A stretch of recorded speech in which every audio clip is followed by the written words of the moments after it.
For all its beauty and splendor, the wilderness can be a cruel teacher.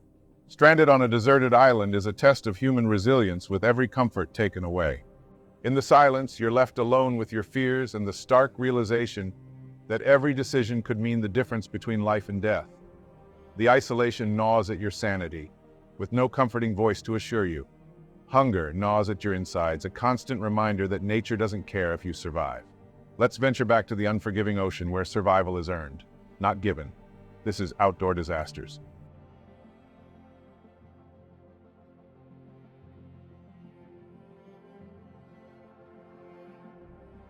Ata, Tonga's southernmost island, lies 160 kilometers or 100 miles away from Tongatapu, separated by a vast expanse of open ocean.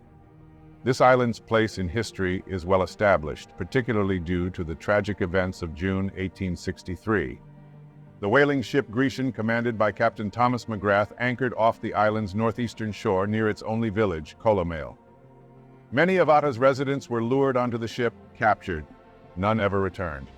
Following this raid, under the orders of the King of Tonga, the remaining inhabitants were relocated to Eua, an island closer to Tonga, where they established a new village also named Colomale.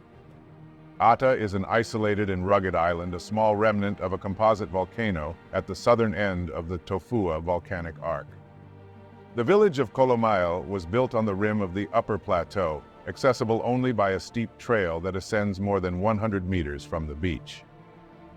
The reasons Tongans were initially drawn to the island and how they managed to survive have long puzzled experts.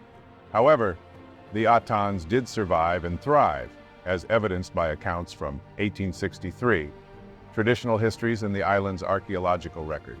The island is covered with dense vegetation, including tropical forests, providing a habitat for various bird species and other wildlife, relatively undisturbed by human activity. Despite being uninhabited, Ata holds cultural significance for the Tongan people, particularly those who trace their ancestry back to the original inhabitants. Today, Ata remains uninhabited and is rarely visited, adding to its aura of mystery and intrigue. However, Ata had one more chapter to add to its history, a remarkable story of survival that captivated the world. For 6 Tongan teens, their Ata experience would be a legendary story of survival. The year was 1965, and a group of 6 friends, aged between 15 and 19, Luke Vekoso, Stephen Tevita Fatailatu, Sione Fatawa, David Tevita Siola'a, Kolofekitoa, and Sione Mano Felipe Totau, were bored with their strict daily routine at the Catholic boarding school they were living in on the Nuku'alofa, the capital of Tonga, on the main island of Tongatapu. Sione Totau, also known as Mano, grew up on the little island of Ha'afeva in Tonga. It's a small island, so when he started learning geography and history, he noticed that Fiji, New Zealand, and Australia were all far bigger. He often thought to himself, how could he get away? He longed to see the wide world. One day, a friend from school suggested, "We'll go down to Fiji. Do you want to come?" His friend was talking about stealing a boat. Mano agreed. After school that day, they walked along the beach and examined the boats. There was a man who parked his boat in the same area every day, always around 6 or 7 in the evening. When the man went home, they quickly loaded it up with supplies, which included 2 sacks of bananas and a few coconuts. They set sail and traveled about 5 miles north of the main island and dropped the anchor so they could spend the night there. One of the boys had a father with a similar boat, so he was an experienced sailor. There was a good wind blowing, but they had no compass. When they couldn't see the lights from Nuku'alofa, it was the middle of the night. The wind grew stronger and the waves got higher. During the night, they were caught in a storm, which broke the anchor rope and pushed them in a southwest direction. They didn't have the sense to pull down the sail. The high winds quickly destroyed the rudder and sails, and they were completely powerless to stop themselves from being taken in the direction of the storm. The next day, it was slightly raining, and Sione and his friends were drifting in the middle of the ocean without a sail. They collected rainwater in some tins they found on board, but had no food. Some of the boys started to cry, but there was nothing they could do. They tried to keep their hopes up, but Sione was worried they might die. They drifted at sea for 8 days, and on the 8th day, they spotted the island of Ata. The only thing we did was grab each other together and say a prayer. Thank you, God, Mano said. It was around 9 o'clock in the morning and the island was still far away, but slowly throughout the day, the wind brought them closer and closer. They grabbed planks from the boat to help them swim and jumped into the water. They spent the next 36 hours swimming toward the island, lying on the planks and kicking themselves forward. They didn't reach the island until maybe 11 o'clock at night. It's a volcanic island, fairly high, and they arrived in the dark. They said a prayer, and then Sione told the boys, "Don't get out of the boat until I find out what's there." Sione jumped off the boat and swam through the waves. When he reached the shore, he felt like the whole island was twisting around. But it wasn't the island, it was him.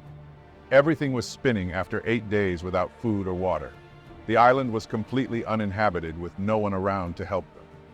Finally, after catching his breath, Sione called out to the boys, Hey, I'm here!" They made their way ashore, all alive, but were barely able to stand and severely dehydrated. They came together to say a prayer, holding each other and crying. They fell asleep and didn't wake up until the sun came up the next morning. The first task was to find a way to the island's top. When they regained enough strength, they trekked to the island's summit. During the climb, Sione stepped on a piece of wet wood. He picked it up, broke it apart bit by bit, squeezed it in his hand, and licked it. It was the first drink he'd had in 8 days. When they reached the top, they looked down at the cliffs around them, realizing how lucky they were to be alive on dry land. It gave them far more hope of surviving the ordeal than when they were drifting out at sea.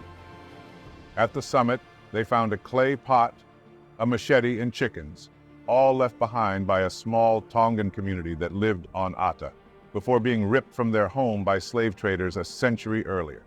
At first, Ata was not kind to Sione and his companions. Their small boat was broken against the rocks, and they were cut and bruised when they came ashore, but the seabirds flying around contained moisture. They caught the birds in their cliff nests and drank their blood to survive. They used the machete they found to cut the tops off young coconuts to drink the juice for the first time since landing. Sione remembered a way to obtain water from his father's teachings. They found trees with water in their trunks and used wooden stakes and rough knives to dig deep. After 4 days, they had water, drop by drop. After a month, they started to build a raft. They cut down some big trees and used fire to cut up the limbs. They built the raft and tried to push it out to sea, but it just drifted down the beach. They realized they were trapped by the island. As the weeks went on, one of the boys remembered the old way of making a fire with friction, but they were still very weak for the task. Nevertheless, every day, they kept trying, and they kept going down to the sea, hunting for shellfish. They found some papaya and coconuts, and eventually they became strong enough to rub pieces of wood together until it started to burn. It was 3 months being marooned on Ata, but finally, they were able to make a fire. They enjoyed their first hot meal in a long time. From that day onward, the fire was never left unattended. With things coming along for the boys, the next step was to build a little house. Sione knew how to weave coconut fronds, so he walled the house with them. It took him 2 weeks to weave all the palms together, and then they divided the inside of the house. There was a fireplace in the middle, and they cut down banana leaves to fill each bed. After completing the house made with palm fronds and bushes, they moved the precious fire inside. They started organizing everything with a roster. How to keep the fire, say their prayers, and take care of the banana palms. They all worked together as though they'd lived on the island for a long time. Their first meal on the crest of the mountain was a banquet, including green bananas, wild beans, fish, tortoise, and wild birds from the cliffs. After 6 months, hope began to return. Mano and Stephen Latu searched for seabirds and their eggs daily. One day, Latu slipped and fell 40 feet down a cliff, breaking his leg. They treated the injury with hot coconut fronds, and after 4 months, he could walk again. They maintained a constant vigil from a cliff front lookout, hoping to see anything that could save them. Life on Ata settled into a routine. They heard roosters crowing at dawn and dusk, descendants of fowls kept by the old inhabitants a century ago. They found hen eggs to eat, but the fowls were elusive. After 6 months, they seemed to have been on Ata forever, their routine of obtaining food, making bark ropes and daily prayers continuing. The fear of being marooned there forever grew stronger. They used slates as a rough calendar and composed songs to pass the time. Back home, relatives were holding funeral services for them. Despite their sadness, they remained physically strong and kept their faith. They trapped wild birds and hunted fowl at night, eventually penning 200 of them in hutches at the main camp. They held tennis matches, boxing, and physical exercises to keep fit. In the jungle, they found the bones of an old man, likely one of the last inhabitants of Atta. They buried his bones and prayed for him, hoping not to share his fate. 4 seasons passed with little change. They rehabilitated the island's fruit and vegetable crops, replanted bean vines, and made new banana plantations. They limited the number of wild birds they ate and bred the poultry flock. The boys stayed on the island in their village for 15 long months until, on September 11, 1966, an Australian fishing boat captain named Peter Warner was searching for new crayfish grounds. He sailed close enough to the island to notice patches of burned grass on the cliffs. He sailed closer and looked through his binoculars, which revealed a group of naked boys on the beach. 6 young men excitedly waved and called out. Peter cautiously approached. "Boat coming," one of the boys yelled as one of them swam the boat and explained in English that they were marooned there. Warner and his crew learned the incredible story of the Castaways of Atta. After 15 months, Sione and his friends were finally in touch with civilization again. Sione couldn't explain the feeling. They were so excited they had survived, and he was going to see his family back in Tonga. All 6 of the group were in surprisingly good condition, given the circumstances. Back home, they celebrated for 3 days. The first celebration was with their families, the second with the church, and the third with the island. During the feast, the families of the Castaway boys promised to teach Warner the secrets of fishing for the Pacific spiny lobster. Warner received a royal concession to trap spiny lobster in Tongan waters as a reward for rescuing the group. He also befriended the king of Tonga. After a grand celebration, the teenagers had no interest in going back to the classroom and were hired as crew to work on one of Warner's lobster boats after he set up a fishing business in Tonga. When the boys did not attend a party Warner was hosting in their honor, he discovered they had been incarcerated for theft. The boat they had taken over a year earlier was stolen, and the owner decided to press charges. Warner then arranged to film their story with Channel 7 in Sydney. He used the sale of the rights to compensate the stolen boat's owner, who subsequently dropped the charges. The Channel 7 television crew sailed with Warner and the boys back to the island to film a reenactment of their story, The Castaways, which was broadcast in October 1966. Today, Sione Fatawa is the head pastor for the Church of Tonga and its 16 U.S. congregations. He believes he can never retire, stating, "The debt I owe to God is too great." When he recalls his time on the island, Sione stated, "When I think back to our time on the island, I realize we really learned a lot. And when I compare it to what I gained at school, I think I learned more on the island because I learned how to trust myself. I realize now that it doesn't matter who you are.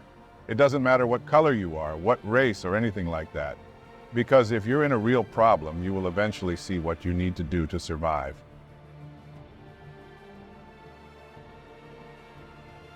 Being marooned on a deserted island, hope can be extinguished by the harsh winds of reality. There are no guarantees, no comforts, only the brutal truth that you are in a fight for survival against an indifferent world. But within this crucible, you discover a strength you never knew you had. The relentless adversity forces you to dig deeper, to find resourcefulness and resilience you never imagined possible. Survival on a deserted island is possible with resourcefulness and a lot of determination. Your first priority should be to locate a source of fresh water. Look for streams, rivers, or springs. If fresh water is scarce, you can collect rainwater or build a solar still to desalinate seawater. Protect yourself from the elements by constructing a shelter. Use natural materials like branches, leaves, and vines. Ensure your shelter is elevated and insulated to keep out insects and moisture.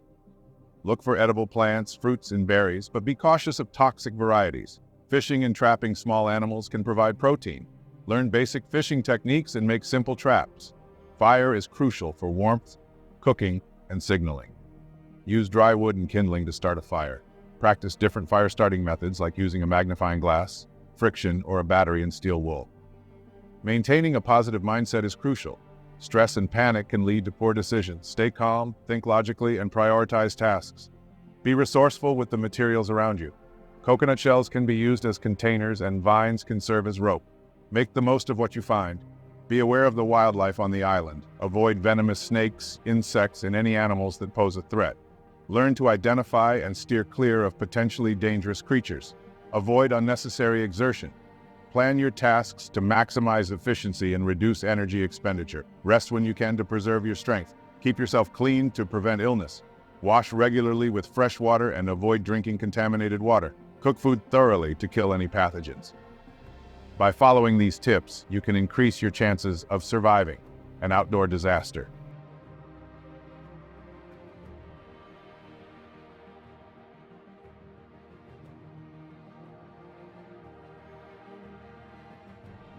Thank you for watching. Want more outdoor disaster content? Check out these stories I believe you'll enjoy.